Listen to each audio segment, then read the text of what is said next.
Hello, I'm Andrew Chu, Director of Research at the Institute. In this quarterly video briefing, we'll be talking about infrastructure.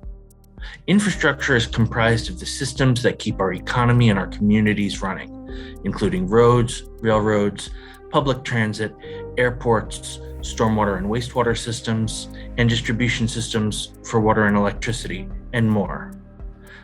Last year, Congress passed and the President signed the $715 billion bipartisan infrastructure law, a game-changing boost in infrastructure funds, making this a critical time in examining our region's infrastructure needs, both now and for the future.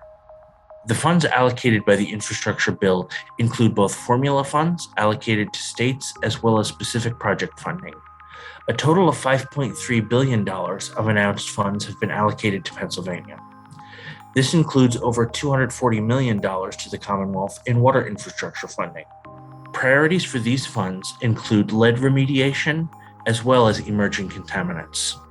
Data from the Pennsylvania Department of Health presented in our last indicators report showed that elevated lead levels in children who were screened in Lackawanna and Luzerne counties have typically been at least as high as statewide levels since 2018.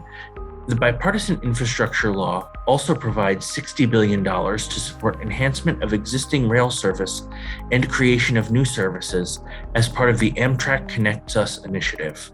The plan includes proposed service from New York City to Scranton, with intermediate stops in the Poconos and northern New Jersey. Additional new services proposed in Pennsylvania are from Allentown to New York City and Reading to Philadelphia. Restoration of passenger rail to northeastern Pennsylvania could bring significant economic impacts to the area. Amtrak has projected $2.9 billion in initial economic activity from construction, $87 million annually in ongoing economic impact, and providing connections to the many higher education institutions in the region. In our region, nearly 7,800 jobs are directly related to infrastructure construction and maintenance. These are not the only jobs dependent or related in some way to infrastructure, but this is a helpful starting point in demonstrating the economic impact of utilities, highways, waste collection, air and rail transportation, public transit, and more. Wages are also higher than average in these industries, averaging $82,455 per year, compared to $48,736 per year for all jobs in the two-county region. Several infrastructure industries had average wages above $85,000 per year, and a large majority of the industries analyzed had wages near or above the regional average wage.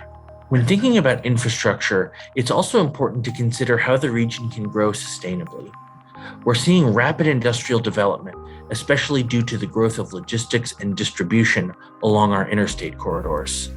This broad category of the economy saw a 64% job growth in Luzerne County over the last decade and a 22% increase in Lackawanna County. As we found in our Planning, Land Use, Transportation, and Utilities Task Force study this year, land recycling is a concept that involves focusing new industrial development in areas where infrastructure already exists. Employing these planning and development strategies can result in cost savings as well as environmental benefits. As existing and already planned business parks become fully built out, planners and economic development officials should work to guide development towards redevelopment opportunities like brownfields, rather than new open space development. Much of the data and analysis I've talked about can be found in the Institute's most recent quarterly economy tracker, policy tracker, community-based research task force reports, and our newly released 2022 regional indicators report. All of these are available for free on our website, institutepa.org. Thank you for watching, and we look forward to continuing to bring you the latest data-driven insights for Northeastern Pennsylvania.